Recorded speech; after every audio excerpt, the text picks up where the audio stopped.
This is Sessions, a show where we talk to talented musicians from SFA's music department. On today's show, we will be speaking to our very own SFA flutist, Jasmine Limkweko. Join us as we get to know Jasmine and have the pleasure of hearing 2 live recorded performances. Enjoy.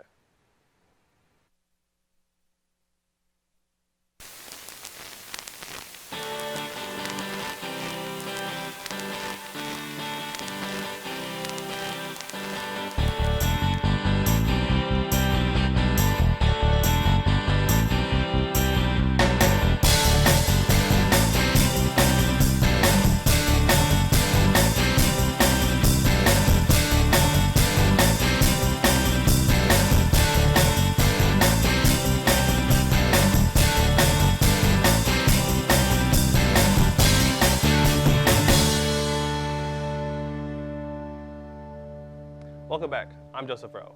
Our guest today is Jasmine Limkweko.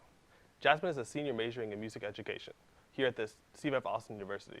She is from Plano, Texas, and has been playing the flute since she was in the 6th grade.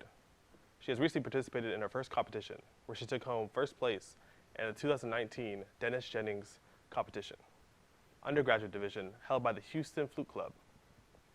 Jasmine, how are you? I'm doing great. How are you? I'm doing great. Thank you for joining us today in this interview. Thank you. Gotcha. So my first question was going to be, how did you get started on the flute? I've always really liked the flute. Ever since I was little, I've always wanted to play the flute. And even in 5th grade, when I got to choose my instrument, I went straight into flute. Like I told the directors, I want to play flute. And lo and behold, here I am playing flute. Gotcha, for sure. Is there any other instrument that you play as well? I play piano as well. I'm not that great, but I like piano. For sure. Did what really got you into learning the flute? Is there like a parent influence, or do you just naturally just saw it and you wanted to do it? Yeah, I just kind of, I think when I was younger, I must have seen it or heard it somewhere and thought, I want to play that. Oh, okay. It's a really simple answer. I just really like the instrument. No, for sure. That makes sense. Yeah. So I guess I know it's a very complicated instrument, like most instruments are. What was the first song that you learned on the flute? I think no. Yes, Mary Had a Little Lamb. So there are 3 parts to a flute, and the part that you actually play on called the head joint. And if you put your finger in it, you can make like a slidey sound. So I think I learned how to play Mary Had a Little Lamb on the head That makes joint. sense. No, But for like sure. actual instrument, I think it was hot crust buns. Hot crust buns. Yeah. Okay. Hot Gotcha. crust buns. Oh, hot okay, crust- yeah, that for one. sure, for sure. So at what point did you realize that that you're really talented at this and you could probably go into performing in competitions and stuff like that? So I've always had like insecurity issues when I was younger. So I didn't decide to do my first competition until I was a sophomore in college, which was 2 years ago. Oof. But I've always I was like jealous of people who could like go out and perform. So I finally took that first step and I said, okay, I'm gonna do this. So, For sure. yeah, so I guess 2 years ago. Gotcha. And then is your parents' music inclined as well, or is it just like it started with you or anything like that?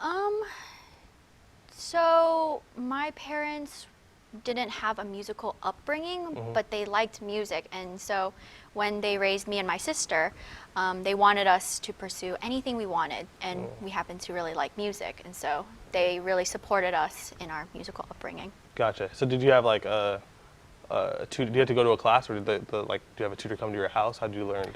So I first started with piano because it was a really simple instrument. Also, everybody around us was learning piano. For sure. And so I would go to my teacher's house and we'd learn piano there every week, I think on Saturdays. Yeah. Okay, gotcha. And then out of all the music schools, I guess, around Texas or around the Plano area where you're from, what made you choose to go to SFA for college? So, funny story, SFA wasn't even on my list of schools to apply to. Really? Yeah, so I originally applied to UNT, TCU, UT Arlington, and then my band directors in December saw me and they said, hey, have you tried applying to SFA? And I said, what's SFA? And they said it's a good school for music, and it has a good music education program, and you wanted to be a band director. He said, yeah. And they said, apply to SFA. So I did. It was a very easy application. So it was a very late process. So I applied to SFA and then had an audition here, and I absolutely loved this school. I loved like seeing like how nice everyone was. For sure. The like the trees were really pretty. Like the whole school was really gorgeous. And so I said, I really like SFA. I might go here. And then I had my auditions at other schools. I didn't really feel as welcomed. And so For sure. SFA, like right at my audition, I felt like I was at home. Good, definitely. So did you meet the professors before you got here, or did you kind of like get to know them as your time here progressed? So my main professor, Dr. Christina Gunther, I didn't meet her until my audition. And so when I auditioned here, I went into the band hall and there was like 15 professors. Yeah, It was for really sure. scary. And I did my audition, came out, and then Dr. G, the professor, came out and introduced herself to me, and I got to know her then. But I didn't really like meet my professors until I started school. Okay, cool. And then since you've been here, have you enjoyed the music program overall? Yes. Definitely. Absolutely. Like if you asked me 4 years ago, or if you asked me like, would I pick a different school? No.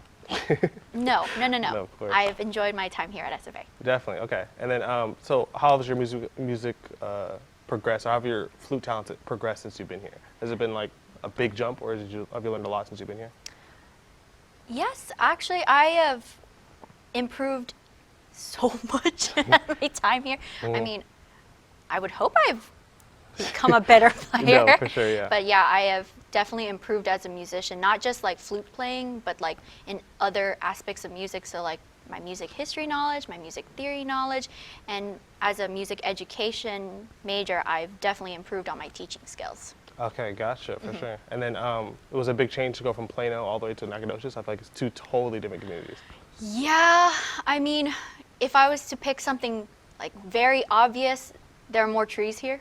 Yeah, It's definitely. East Texas, you have tall Country, trees. for sure. Yeah, so back in Plano, there's hardly any trees. You have like few parks here and there, but it's a very residential city. And so coming to Nacogdoches, where all I see are trees, and I don't know, it was just like a really big change. And then the climate is different. So it's much cooler here than over there with concrete, so everything sure. feels like hot. But here it's like, I don't know, it just feels nicer. Gotcha, If yeah. that makes any sense. Definitely. I think it's definitely a change that a lot of people would love, so I don't blame it at all. But take a break real quick. Okay. Next up after the break, we have a live recorded performance of Jasmine. She will be performing a rendition of the first part of Partita A minor, composed by J.S. Bach, Movement 3, Sarabande, Movement 4, Bari and Glace.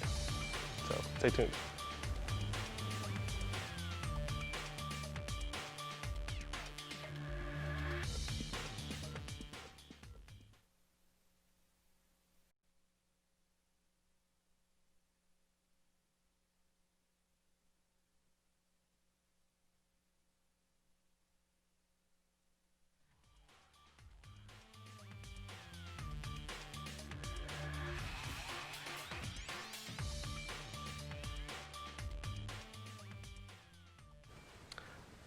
Welcome back to Sessions. We have Jasmine with us today. Let's take a listen to her rendition of Partita in A minor, composed by J.S. Bach, Movement 3, Sarabande, Movement 4, Bori and Glace.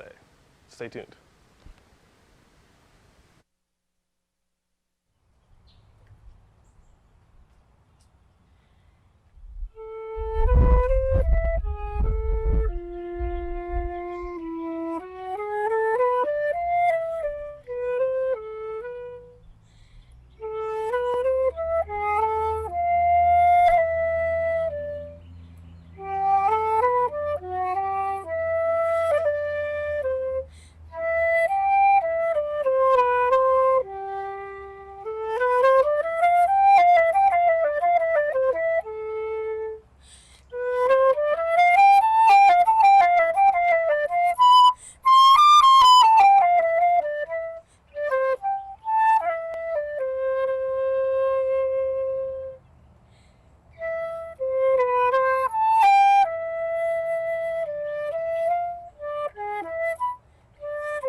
That was amazing, and that was Jasmine Lequeco with the first part of a rendition of Partita in A minor, composed by J.S. Bach, Movement 3, Sarabande Movement 4, Bori and Glace.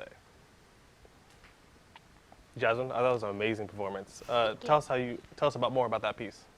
So the Bach partita is a partita which is based around the French suites, so French dance suites, and that was Movement 3, the Sarabande, which is kind of like a slow dance. sure. So when I say dance, it's from the Baroque era, a long time ago. I don't know off the top of my head. So that one is, I'm not sure. No, I get you for sure.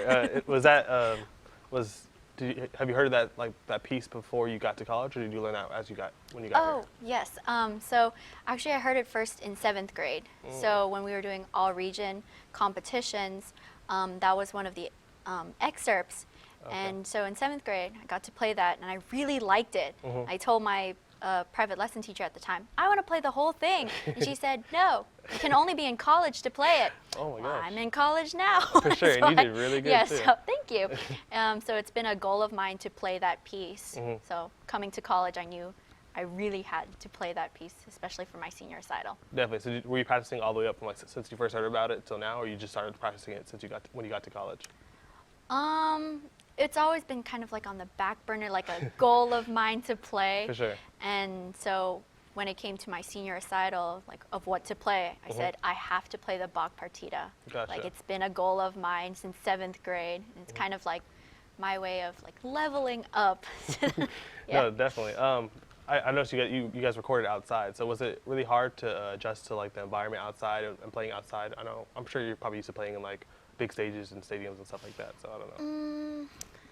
Not really, because once you're in high school, especially if you're a band musician, you have to do marching band. And so I'm kind of already used to playing outside. Yeah. And so doing that recording, I just kind of stood there and just decided to like be one with nature, essentially, yeah. to like tune everything out and just be like focused on my music. So it wasn't really that bad, but it was really interesting to hear all the birds and the cricket noises in the background. That's what I noticed too as well when you were playing and the birds are kind of like going along with you. You kind of felt like a Snow White feel. It was really cool. Yeah, that that's was what cool. I've been told. For sure. It was really cool. Yeah. Did you so that was the first time you ever performed outside, or you performed outside before? I've performed outside, but not as a solo. Okay, gotcha. Like I said, marching band, I have performed outside, but I was in a stuffy uniform. For sure. Yeah, with gloves. Do you enjoy performing solo as opposed to doing a marching band or anything like that? There are different perks to both of them. So with marching band, it's a team effort and you're moving at the same time, whereas like a solo performance, you're standing there. So with marching band, yes, you're performing, but you have to also think about different things like where you're going, your breathing, what you're playing, because you have to play it memorized. For sure. But solo performances, you just have to play the music, and you're just playing in front of an audience. And I think it's a little bit more nerve-wracking to play by yourself, Yeah. because it's like you're bearing your emotions, your heart. All And into it. so, whereas in marching band, you're in a team, and you can't see yourself like from the stadium. You're just a tiny little dot right there on the football field. No, yes, for sure. Yeah. Did so I know this one you weren't performing in front of a live audience. You're kind of performing in front of a production team. And so how was that feeling after you completed a song? I know production team clapped a little bit, but it's totally different than performing from like a live audience that like is purely here to just see you play. So how was that? So I tried to perform as if the production team was my audience. Okay. So I didn't want to make it too different, and like I wanted it to be like the same environment how I would always envision a performance would be. So honestly it didn't feel too different. I felt relaxed. And Definitely. I felt like everything was fine. Okay, for sure. Yeah. No, that's good. That's really good. I had one more question for you. I totally. So as opposed to marching band, when did you first start doing your solo performance? Like first doing a solo performance? So up until I got to college, I've always wanted to be a band director, so I never really thought of being a performer. Oh, okay. For And sure. then when I got to college, I really started performing more, and I loved it. I loved being on stage. I loved playing my music to the best of my ability and hearing that applause. Yes. And so then so I guess it was freshman year, I Oh. really started like performing more, and then Gotcha. I loved it. And do you ever miss doing something like marching band or anything like? Do you still do marching band or anything like group performances like that? So it's required by my degree to do marching band for the first 3 years. Oh, okay, okay. So I gotcha. I have been doing marching band, and I didn't do it this year because my senior recital, I'm preparing to student teach next semester. Oh, really? Yeah, so I wanted to take off like as much from my plate so I can focus on all that stuff. And I'm also applying for grad school, so I was like, okay, gotta Definitely. make my time empty. For sure, no problem. Okay, so I'm gonna listen to the second part of your performance real quick, and so next up after the break, we have the second part of Jasmine's performance. You do not want to miss that, so stay tuned.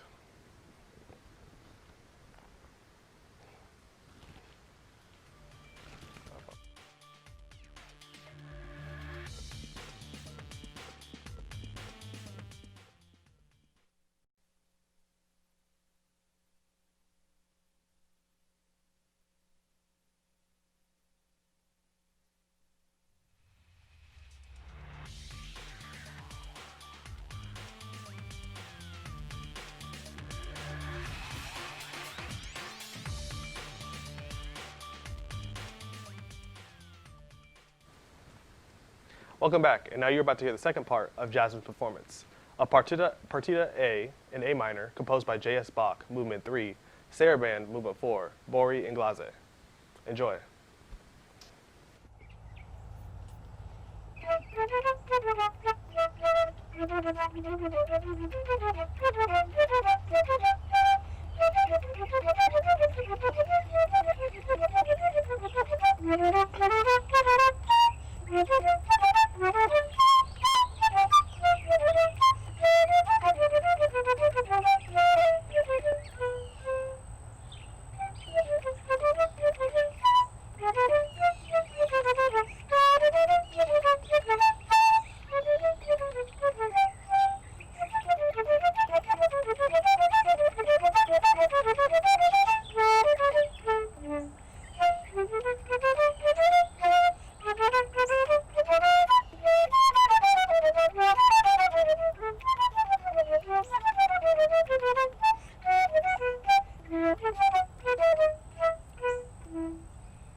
That was an amazing performance, Jasmine. Tell us about this piece compared to the last piece. I know this one's a little more fast-paced, and the first one isn't as. But tell us more about it. Okay, so what I was saying before, this is a dance suite. So this one's the Bourrée Anglaise. This is based on an English bourrée, which is faster and a little bit more upbeat. And so I wanted to reflect that in my playing, having like more shorter notes and faster lines. Gotcha, for sure. As a flutist, do you prefer like the slower ones, or do you prefer like a little more fast-paced, more exciting ones, or is it just very on your mood? Personally, I like playing slow lyrical stuff, but I do like playing fast, upbeat stuff, especially if it's like dancey like. But definitely lyrical is like my thing. Definitely, for sure. Because I listen to soul music all the time. I listen to soul music a lot more than like fast-paced music. I just feel like as a musician, I feel like you have to get the timing right and everything like that. So that's the hard part. And I feel like I can phrase a little bit better if I play slower things. Like I personally sound better on slower music. No, for sure. That was a great performance, by the way. Thank you. So, did you have any other songs that you kind of wanted to perform for this performance, or did you already have your mindset you wanted to perform that one? So when I was given the brief, I guess, to play something unaccompanied, my mind went immediately to the Bach Partita, but there's 4 movements, and so I had to pick something that fit within like a 6-minute time frame. And I said, the first movement's really long. Yeah. Second movement is really long. I like the third movement. I also like the fourth movement. Okay, third and fourth. Definitely. Yeah. How long is it all together? How long is all 4 movements together? It's around, because every time I play it, it's different. So it's about 12 to 15 minutes. Oh, okay. That's, Yeah, it's that's not too bad. For sure. And when you do like perform performances about like 15 minutes long, do you usually take breaks, or is it just a one long performance? So when I perform this, I would play the movement, take a little break, so it gives the audience a little break to sure. breathe, and then I play the next movement, pause, next movement, next movement. Okay. So there is a bit of a pause, but more like 5 seconds, 5 to 10 seconds. Really? But yes, ideally you would play the whole thing, and the audience wouldn't clap until after the last movement. Okay, gotcha. And then I know you said you first discovered like this whole Enlace in 7th grade, and so I was wondering, did you always have like the lungs for it? Because it's 15 minutes long. So do you have to practice to like perform that long, or is it always just? Yeah, so when you start off playing your instrument, you don't have the lung capacity, you don't have the embouchure, which is the mouth formation to play an instrument, so you don't have the necessary muscles and stamina to play. So that's why we practice, so we can get better and improve our stamina, improve our strength, because honestly, holding the flute can get tiring, especially on your shoulders, even though it's a really small instrument. Oh. So you do have to build up that stamina and strength. Okay, gotcha. And then, so do you feel like you always had like a better lung capacity than most musicians that have, or you think you progressed a lot like since you've been to college? So when I was in 6th grade, I wasn't a very good flute player. I was really bad. It's hard to believe, but okay. That was really bad, but I worked really hard to improve my lung capacity, and my private lesson teacher would give me pieces that require me to sustain my air for long periods of time. And so I think it was in high school where I managed to sustain the air that I needed. And so playing that piece wasn't too difficult because I already had like the stamina for it. Okay, gotcha. And then just to kind of like get to know you a little bit more, what pieces do you have, or performances or competitions do you have coming up? So I recently finished my senior recital, and I performed this piece, and I also performed this contemporary piece called Phoenix, which is about the life of a phoenix. And then on that recital, I also performed a sonata, which was based on a tragic love story. And that was a really cool piece, but my next step is graduate auditions. So I want to go to grad school for performance, and so I'm going to play those pieces as well and try to work them up. Okay, I gotcha. Is there any way that the audience, so that your social media, how can they contact you on social media? So Or listen to you? I have a YouTube page. It's literally just my name, but I'm planning to do like a winter concert, and I'm going to try to record myself playing different pieces. Like I'm going to record it playing outside because honestly, this recording thing was really fun. Yeah. I wanted to explore more about playing outside and playing pieces that are like more nature themed. For sure. Get in contact with us if you want to do a performance like that again. We're always down for that. Okay, great. Gotcha, no problem. Thank you. And then thank you for joining us today, Jasmine, as Yes. well. And then thank you for tuning in to this episode of Sessions. I'm Joseph Rowe. For more episodes of this show and others, check us out on YouTube at jax.sfa, jax-sfa-tv. See you next time, okay?